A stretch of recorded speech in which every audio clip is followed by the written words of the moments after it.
मान लीजिए आपका डॉलर हो गया, दिरहम हो गया, जितनी भी फॉरेन करेंसीज है, तो वो एक यूनिट ऑफ डॉलर के लिए आप कितना इंडियन रुपी देते हो उसको बोलते हैं एक्सचेंज रेट। ठीक है,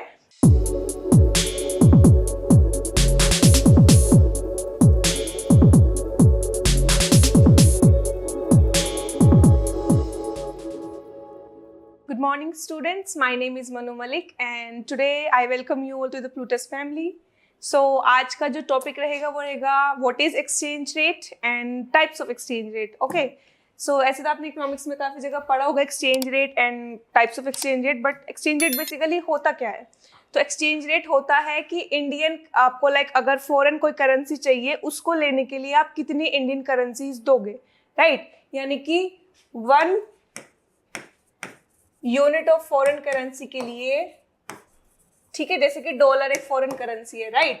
तो 1 यूनिट ऑफ फॉरेन करेंसी के लिए आप कितना अपना डोमेस्टिक करेंसी दोगे उसको बोलते हैं exchange rate.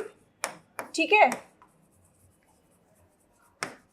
This is exchange rate. यानी कि मान लीजिए आपका डॉलर हो गया, दिरहम हो गया, जितनी भी फॉरेन करेंसीज है, तो वो एक यूनिट ऑफ डॉलर के लिए आप कितना इंडियन रुपी देते हो उसको बोलते हैं एक्सचेंज रेट। ठीक है, इट्स नॉट अबाउट डॉलर, जितनी भी फॉरेन करेंसीज है सबके लिए एप्लीकेबल है। मतलब बेसिक डेफिनेशन जो रहती है एक्सचेंज रेट की वो यही रहती है कि 1 यूनिट ऑफ फॉरेन करेंसी को आप लेने के लिए कितना डोमेस्टिक करेंसी किसी को दोगे उसको बोलेंगे एक्सचेंज रेट। ठीक है, दूसरी चीज टाइप्स ऑफ एक्सचेंज रेट, यानी कि जो एक्सचेंज रेट होते हैं वो कितने तरीके के होते हैं। ठीक है, तो basically there are 3 types of exchange rate. 3 तरीके के एक्सचेंज रेट होते हैं। कौन कौन से लिख देती हूं मैं पहले। There are 3 types of exchange rate. ठीक है, ऑल्दो आपने ये अपने +2 में भी पढ़ा होगा, मतलब जिन लोग के पास कॉमर्स होगी, जिनके पास मतलब इको होगी, उन्होंने पढ़ा होगा ये चीजें। First, fixed exchange rate. ठीक है, second, flexible exchange rate.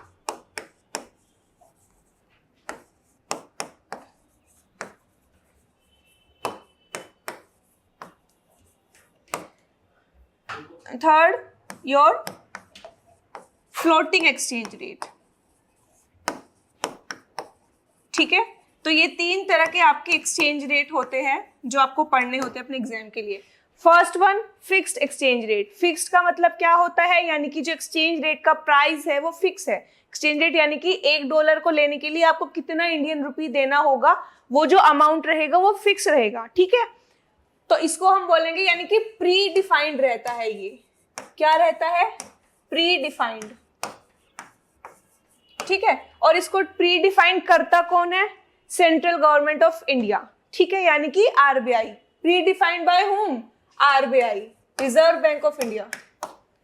Central bank India का क्या है? आरबीआई है ना, तो आरबीआई ही फिक्स करता है। अगर आप फिक्स एक्सचेंज रेट देखोगे तो वो प्री डिफाइंड है, यानी कि अगर मान लीजिए गवर्नमेंट आरबीआई ने फिक्स कर दिया है कि जो आप $1 लेने के लिए आपको जितना इंडियन रुपी देना होगा वो आपका होगा 65। उन्होंने अगर 65 फिक्स कर दिया है तो आप कुछ भी हो जाए आप 65 ही इंडियन रुपी दोगे $1 के लिए। ठीक है, दूसरा है आपका फ्लेक्सिबल एक्सचेंज रेट। जो फ्लेक्सिबल एक्सचेंज रेट होता है बेसिकली इसमें किसी का कोई इंटरवेंशन नहीं होता है, ये मार्केट फोर्सेस से डिफाइन होता है कि जो एक्सचेंज रेट रहेगा वो कितना रहेगा। ये आपका 60 भी हो सकता है, 70 भी हो सकता है, 80 भी हो सकता है। ठीक है, मतलब कितना भी आपका एक्सचेंज रेट हो सकता है। ये रहेगा आपका फ्लेक्सिबल, यानी कि नॉट डिफाइंड, या फिर इसको बोल सकते हैं मार्केट फोर्सेस के थ्रू आपका डिसाइड होगा। जैसे कि मार्केट फोर्सेस के थ्रू अब कैसे डिसाइड होगा, मान लीजिए ये बेसिक, जैसे इसको हम ऐसे समझते हैं जैसे डिमांड एंड सप्लाई। ठीक है, अब जैसे ये हो गया, ठीक है, तो अगर इसकी डिमांड ज्यादा है, मान लीजिए ये हमारे पास सप्लाई जो है इसकी 10 है, ठीक है, इसको खरीदने वाले लोग 20 है, तो डिमांड इसकी ज्यादा है, सप्लाई इसकी क्या है? कम है। तो अगर डिमांड ज्यादा रहेगी यानी कि ज्यादा लोग खरीदने वाले होंगे तो इसका प्राइस क्या होगा? ज्यादा होगा।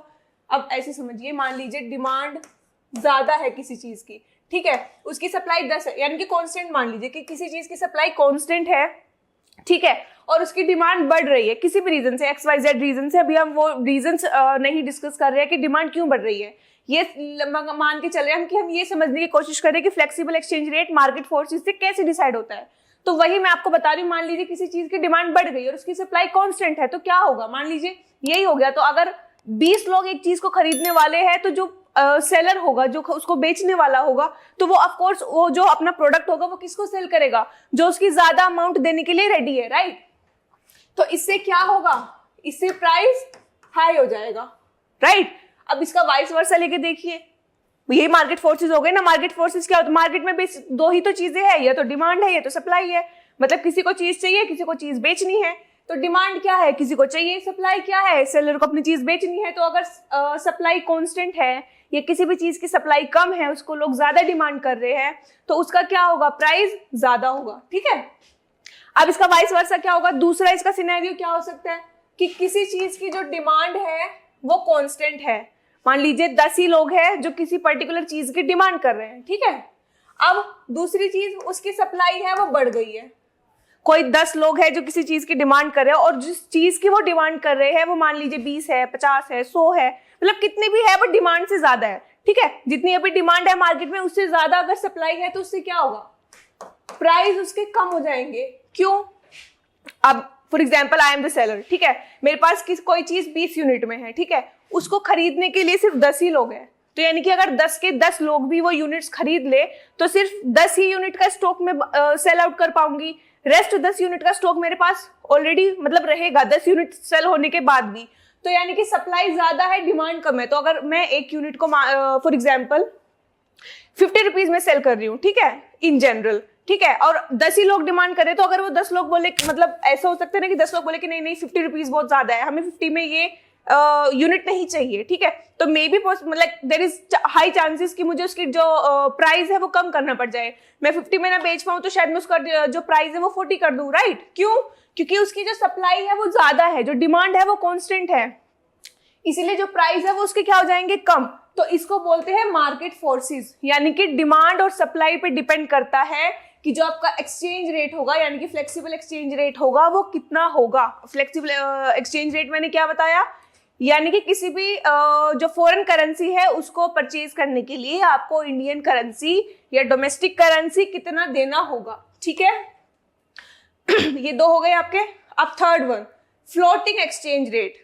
ये क्या है, अब देखो फिक्स्ड में क्या है, ऑलरेडी प्री डिफाइंड है, मतलब आप उसको कम या ज्यादा नहीं कर सकते। एप्रिसिएशन या डेप्रिसिएशन का कोई भी चांसेस नहीं है आपके फिक्स्ड एक्सचेंज रेट में, ठीक है। फ्लेक्सिबल में क्या है, सिर्फ मार्केट फोर्सेस है, यानी कि कितना भी किसी भी एक्सट्रीम लेवल तक जा सकता है, डिपेंडिंग कि मार्केट की डिमांड क्या है, डिमांड ज्यादा है या सप्लाई ज्यादा है, लाइक मार्केट फोर्सेस से होगा सब कुछ।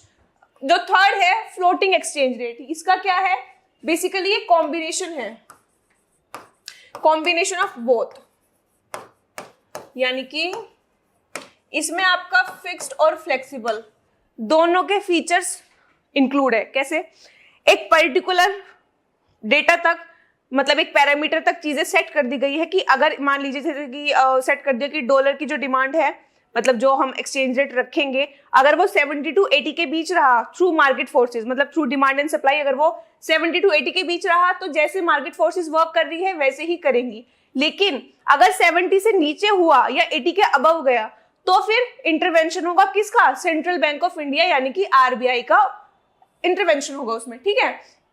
तो क्या हो गया, इसमें दोनों फीचर्स आ गए, मतलब कि एक पैरामीटर सेट कर दिया कि इस पर्टिकुलर पैरामीटर के बीच में अगर एक्सचेंज रेट रहा due to market forces like of demand and supply, तो क्या रहेगा आपका फ्लेक्सिबल वाला कैरेक्टरिस्टिक आ गया उसमें। दूसरा, अगर उससे ज्यादा बढ़ा, मतलब 80 के अबव गया, 80 is just an example, right, कि अगर 80 के अबव गया या 70 के नीचे आया, बिलो गया, तो हम लोग फिर उसमें क्या करेंगे, इंटरवेंशन करेंगे। इंटरवेंशन कौन करेगा, RBI, central bank of India. तो वो किसका फीचर होगा कि आरबीआई इंटरवेंशन करेगी, फिक्स्ड एक्सचेंज रेट का, ठीक है। तो ये हो गए आपके 3 तरह के एक्सचेंज रेट, कौन कौन से, फर्स्ट वन फिक्स्ड, क्या मेन फीचर है इसका, प्री डिफाइंड बाय आरबीआई यानी कि सेंट्रल बैंक ऑफ इंडिया, ठीक। सेकंड क्या है आपका, फ्लेक्सिबल एक्सचेंज रेट। फ्लेक्सिबल का क्या है, decided by market forces, right? Market forces of demand and supply, right? And third जो आपका रहेगा वो रहेगा आपका फ्लोटिंग एक्सचेंज रेट, या फिर जो फ्लोटिंग है इसको हम लोग मैनेज्ड भी बोलते हैं। मैनेज्ड क्यों बोलते हैं? क्योंकि दोनों का कॉम्बिनेशन है, यानी कि सिर्फ फ्लेक्सिबल नहीं रहेगा, अगर ज्यादा एक्सट्रीम चीजें हुई मार्केट फोर्सेस की वजह से तो इंटरवेंशन भी रहेगा सेंट्रल बैंक का, ठीक है? तो इसीलिए फ्लोटिंग को मैनेज्ड भी बोलते हैं। इसका क्या रहेगा? कॉम्बिनेशन ऑफ बोथ, यानी कि both means fixed and flexible, ठीक है? तो ये आपका रहेगा combination of both the exchange rates, ठीक है? तो आज हमने क्या पढ़ा? एक्सचेंज रेट होता क्या है और कितने तरीके का होता है। तो कितने तरीके एक्सचेंज रेट क्या होता है कि एक यूनिट ऑफ फॉरेन करेंसी को खरीदने के लिए हम कितना डोमेस्टिक करेंसी देंगे।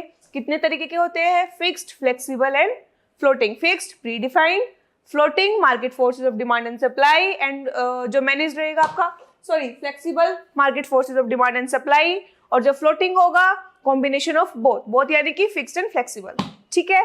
तो आज के लिए इतना ही। नेक्स्ट क्लास में नेक्स्ट टॉपिक। Thank you.